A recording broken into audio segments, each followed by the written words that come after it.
We're Salamis, President and CEO of Integra Resources.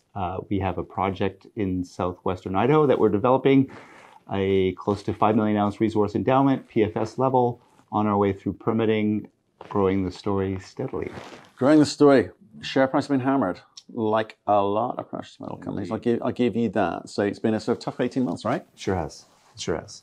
But what can I say? I've been here before. We've been here before. We have the team that's done it before. Nothing has changed on that end. The resource endowment is still there. That hasn't changed. The economics of the deposit are still phenomenal. And there's a scarcity factor to these types of deposits in the western U.S. The big oxide heap leach resource projects that can produce more than 100,000 ounces are really rare. We've looked south of the border into Nevada, and there's just not a lot of them.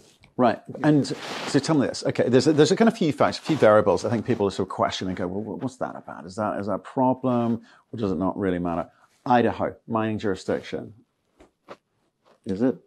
From a permitting perspective, I mean, relative to Nevada, which is perceived as being an easier place to permit an asset, Idaho is kind of the next level, more difficult, based solely on, I believe, a few projects that have been more difficult than average to permit based on their location. I do believe that they will get their permits ultimately. It's a state that has a long history of mining that goes back to sort of post-Civil War era. That it was a state that funded all of the mineral wealth of the western U.S. for a long period of time. But is it difficult or is it impossible? I mean, what went on in the past is one thing, but now in this kind of environment of ESG and green and so forth, is Idaho allowing mining companies to operate or advance their projects?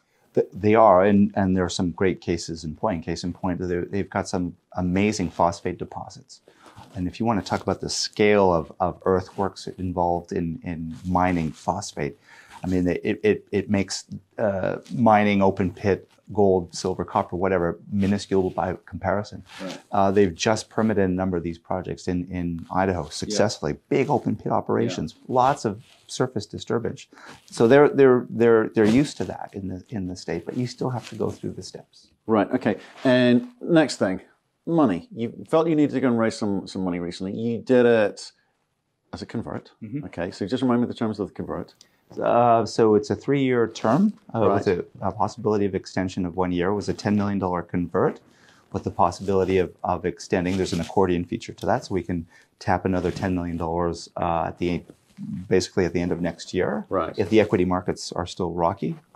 And the coupon rate is 8.75%. Okay. We can force conversion on part of it. We can pay part of it in stock. We can retire it early. It's equity light, vanilla, right? Right. Okay. Well, that's interesting. I kind of thought like you've got to speak from a position of strength when you're having those discussions. But obviously, who you did it with thought you're not a bad bet. Well, so I mean, it helps to know who you're getting involved with, right? So Ryan Beedie and the Beedie Group, I've known them for years. They're a very large Western Canadian commercial real estate development group that's made a lot of money in that business. Obviously, real estate took off in Western Canada, so they started making their first few investments in the mining business about 4 or 5 years ago. Sort of dabbled in Integra Gold. I was talking to Ryan about the great success, but really where they made a lot of money was on Atlantic Gold and the sale to St. Barbara. Right. Hundreds of millions of dollars. So they've now started to make bets on companies that are sufficiently advanced where they can see an opportunity to get into project development financing. Right. Okay. And so that's what they do. Okay.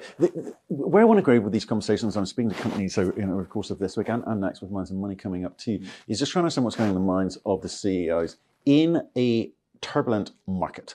It's choppy waters left, right, and center, right? You've got to make some big choices which is like make or break, or in some cases fake it till you make it scenario. You got the money on board, but the other thing you did, which I noticed, was a slight change of strategy. Why did you do that? Major pivot. It was a major pivot. So initially, we came out with our PFS, which was looking at doing two things basically in parallel: building an open pit heap leach operation and building a milling facility as an add-on to process the sulfide, which got us to relatively large and very long life production scenario. we came at the market at the time when the market was very nervous about inflationary pressures on all these studies. And You were one of the first ones out. We were one of the first ones right? out. Beginning of the year. And you got a lot of stick. Yeah, we sure did. Yeah. We sure did. A lot of stick specifically for the cost of the mill. Yep. I think everybody liked the notion of heap leaching as being low capital intensity, cheap to build, cheap OpEx, and all those things. The milling add-on component was an extra $240 million. Mm-hmm. And so the market said, it's too risky, too much money. Executing on that might be difficult. You might want to rethink this. So we went, after talking to our shareholders and a lot of gut checking. Mm-hmm. In April, we pivoted to the strategy whereby we said, okay, we're just going to put that milling piece to one side for now. Mm-hmm. Somebody at some stage is going to want to build a big mill because there are millions of ounces of sulfide ounces that need to be processed and can be. Why don't we just start with something that's simple? And that simple is the low-cost heap leach bet, which gets us, by the way, to a production level of 135,000 ounces a year. There's nothing wrong with that. There's nothing wrong with that. Okay, but let's talk about some of the other numbers involved here, because you went from big to small. And we've seen a few companies do that because definition of insanity, trying to do the same thing over and over, and you're going to get a very similar outcome from the market, which is like, we don't care, or we're very nervous about the kind of capex component here, because we've seen 3 weeks ago, company come on board, and the difference between the PEA numbers, PFS number, 70% increase in capital expenditure. That hurts. It is nowhere near expectation, not even close expectation. And there's a difficulty of raising capital, and there's a cost of that capital, if they can raise it at all, in a market which doesn't seem to care about catalyst moments coming or going. So for you, what's the difference between the larger project and the smaller project, not just in terms of capital, but in terms of the ounces? I'll answer that question second, perhaps. Yeah. But first, to your first point, welcome to the inflationary world. Yeah. I mean, we saw it as well between PEA and PFS. Earthworks 65% up. Wow. Concrete and steel 40% up. Labor up 35%. We're talking the space of 2 years, right? Yeah. And so that affects everybody. It's affecting all the miners. We're already a capital-intensive business to begin with.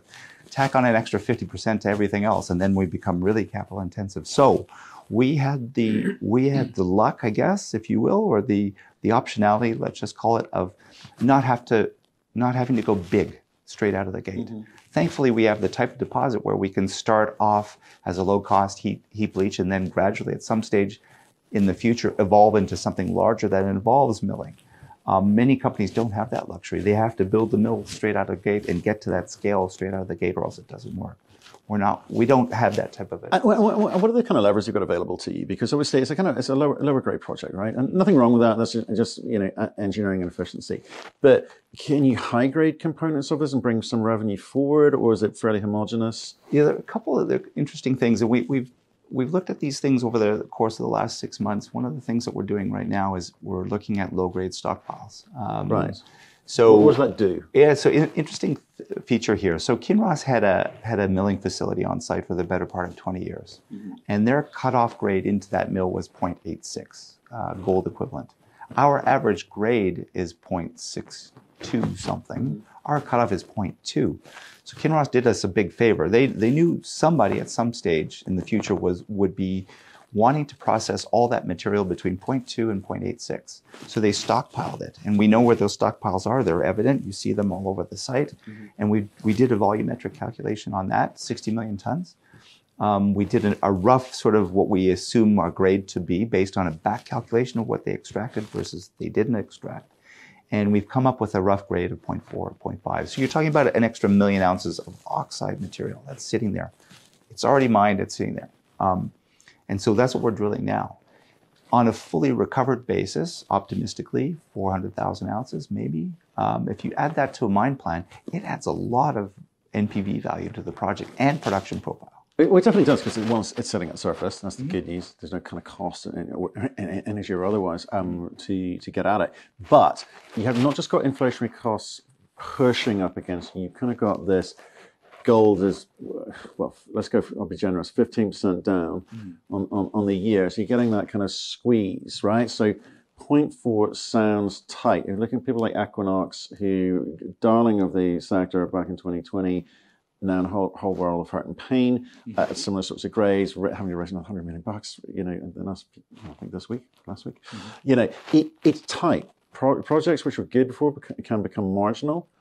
We're with no line of sight as to when gold price will recover because things have changed. It doesn't feel like a gold market that people have experienced before. Well, so there's a world of difference between 0.64, 0.62, and 0.4, right? It's 50% better grade. So clearly you start with that material first, and we know where that is, and that's all been scheduled into our plan. That's very much Florida Mountain. We have 2 deposits. Florida Mountain is going to be the start. So you want to mine in order to optimize your cash flow. You want to mine the highest grade material first. The way we're sort of modeling this lower grade materials, maybe tacking it on to the end of the mine life, maybe blending it in, doing something like that. But again, it's having that optionality, Matt, that's really critical. Like, it's not just one track. We build the mill and it's got to work. If the mill doesn't work, we're done. This isn't one of those stories. Right. But at the same time, George, this is not about, let's get a mine working. This is about making money. Mm-hmm. All companies are here to make money, right? So you've got to look at the kind of the cash flows and the allocation of the cash that you're making. Does it just go straight back in the ground? Look. How do you? So the payback's pretty quick on the premise that we're building DeLamar on. Right. So define payback, because I'm trying to work out payback of capital injected at the very beginning of your project. Right. Because we've deferred the mill, we put it to one side. That's $240 million of capital of sustaining capital that we don't have to spend. Mm-hmm. So, which means that all of that risk is taken away up front, because all of the money you're making in the first years is not going towards sustaining capital to build a big mill. It's going towards paying back your initial capital. Mm-hmm. Removes a lot of risk. And what's the time frame there? In terms of? Well, the payback of initial capital. Oh, it's less than 2 years. Just less than 2 years. Okay, that's not too bad. Anything under 3 years, I think, is generally accepted as good. And then there's a question of, I guess you need to see what happens in the marketplace, because the metal hasn't gone anywhere. It's still in the ground, right? And if you start small, I guess it's going to be slightly less efficient than going big from the get-go, but the market is certainly informing your decision making as to how you do this. So in terms of that kind of ramp up, if say the markets do come back, say gold price does come back up, what is the additional cost on that kind of ramp up to? The ramp up to get to development stage? Or? Well, go to your original plan. Mm-hmm. Go big. I mean, there could be a scenario whereby, gold goes to $2,500 an ounce, and then we're off to the end. But let's face it. I mean, we have to deal with the prevailing price of the times that we're in right now, and that's what we're doing. Someday somebody's going to want to build a big milling facility there, but I suspect it won't be us. Right. That's big. Might be big company stuff. But if we look at what you've done before, you don't want to run gold mines, do you? You want to get to a point where there's some value created. Yeah, it's a pain in the ass, right? It is. Getting the money, dealing. Well, that's hard. Let alone this. Trying to say, well, let's run this thing through. Let's expand the portfolio. Let's grow this. All the other growth stories that you need to come along with. So, what do you feel right now? What do you feel you can do right now, which says, I'm going to be in control of this thing. I'm going to advance it, and I'm going to make this thing attractive for now. Right. Because at some point, we're not going to want to be involved with this thing anymore. So what's enough for you? So for looking 3 years out to when the permitting authorities say you can stick a shovel in the ground and start building this, we have an eye on that. But we have an eye on things that are sort of more short-term and critical, which is permitting. Permitting is, let's face it, probably front and center in everybody's minds right now from an environmental perspective. So de-risking the project with getting through those first hurdles, which is going to occur next year, that to me is going to be a key catalyst. I mean, for everybody, for investors, for potential M&A players. Well, it sounds expensive, right? Because permit's really, really, really important, right? So the actual cost of the work that you need to do to be able to deliver that, it seems to be going up and up and up. Not for you, but broadly in the industry, because there's more pages to these things than there ever used to be. Quite rightly so, because you miners need to be held accountable. But at the same time, time is money, and you're burning through capital whilst you're going through that process. Does that mean you just focus on the permitting to the detriment of everything else, or is there other things that you can move along? We can move exploration along in parallel. It's big enough, right? You need more exploration? Well, so keeping that keeping an eye on exploration and potential growth is critical. I mean, all of us want to avoid the Lassonde curve valley of death at all costs while we're trying to do. But it's inevitable. So I don't know. You know, it's like people need to kind of recognize that it's an opportunity, right? You say, my stock is discounted because we're in that kind of valley of death bit. Great. Right. But at the same time, I, as a shareholder, sorry, I'm not, but if I was a shareholder, I was like, I don't want you spending money on exploration. You got 5 million ounces, right? Let's assume you leave that, park that up until the moment where the market says, here's some cheaper money.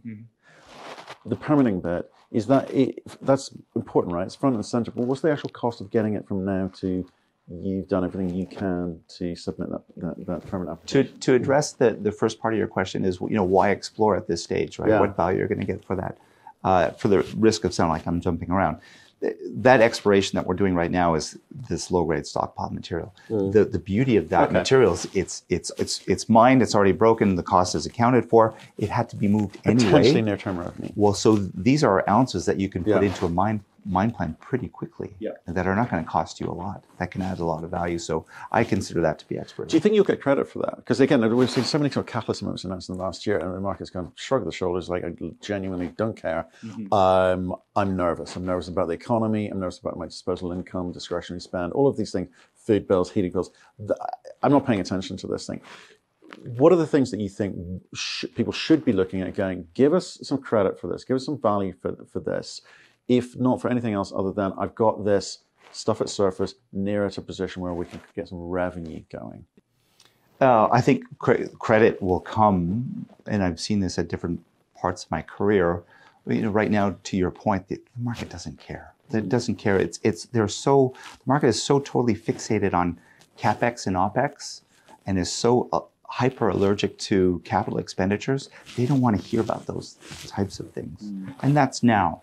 But I have seen these points of inflection in my career where sentiment changes, and it changes quickly, and then it goes from being allergic to I hate capital to where are the next projects that can be delivered and either sold in an M&A transaction or built. And the key, I think, is to be ready for when that comes. I don't think we're too far away from that point. It feels to me like it. Well, I think it feels. I think momentum for sure. Not just this week's session, but the conversation we've been having the last month or so. It feels like the institutional guys are obviously stepping up to the plate and going, well, having a look around. Well, what are the developers, or more importantly, what are the assets which we think can get over the line that we can finance? So that will work. The economics are there. So I do agree with that kind of sentiment, moving quickly when it moves. But for you right now, I'm more intrigued about the way that you play that in terms of your messaging and narrative to the marketplace for those headlines that you seek. I think it's a waste of time at the moment broadly for most companies, and doing things the right way, which genuinely advances your own prospects of being able to move quickly when the market moves. Right. But being prepared to move quickly, right? That's key. As opposed to hunkering down. Well, hunkering down. So the problem with dialing down the burn rate, not advancing the project, is that you're sitting on your hands. You become a dead story. Fine, maybe you dial the burn rate down, less dilution, all those great things. But when the market turns, you'll get equally caned for the fact that you've been sitting on your hands for the last year. You haven't advanced your asset. It's not ready to go. Rather than do that, my belief and the belief of the team really is to have something that's going to be shovel ready. And again, there's a scarcity to these things, especially in tier 1 jurisdictions. So give me what do you think the kind of the three things are? You said at the beginning, it's very rare to get projects like this, right? So genuinely, can you just explain to me what is the advantage of having a deposit like yours, where it is, and why is it better than other options that people may be looking at? Heap-leaching of oxide ores is known as sort of the lowest cost means of gold extraction out there. So we have that advantage. We have the advantage of being able to show production scale that beats a lot of other actually really good producers just south of us in Nevada. So we have that advantage. We have the team that's done it before. We have that advantage. We have that experience to either build or transact. This group has done $2 billion worth of M&A in the past. So we have that advantage. We have access to capital markets to keep funding ourselves to get to the finish line. These are all advantages. We have $20 million of cash right now. I'm very happy that we're not at a show like this, with cap in hand right now. We're funded. Timing market. Yeah. Timing market. Good to see you. All the best. It's been far too long. We'll Yep, see you same. again. But we are going to see you. Festivus for the rest of us. Best of us for the rest of it. We're going to see you with, I think, Doug Ramshaw and Dave Lotan. Yes. Should be fun. And maybe Paddy Downey? Paddy's got malaria. I'm not sure we'll see him. Well, these are he'll be- three of the four crankiest people in junior mining. Yeah, Dave Lotan's particularly. So good. Yeah, yeah. So good. I spent 2 hours with the stories. Looking forward to it. George, like, obviously, like, it's a tough space at the moment. You said your piece, and you know, I think sold your story quite well today. Stay in touch though as you advance the project. Okay. Very well. Appreciate it.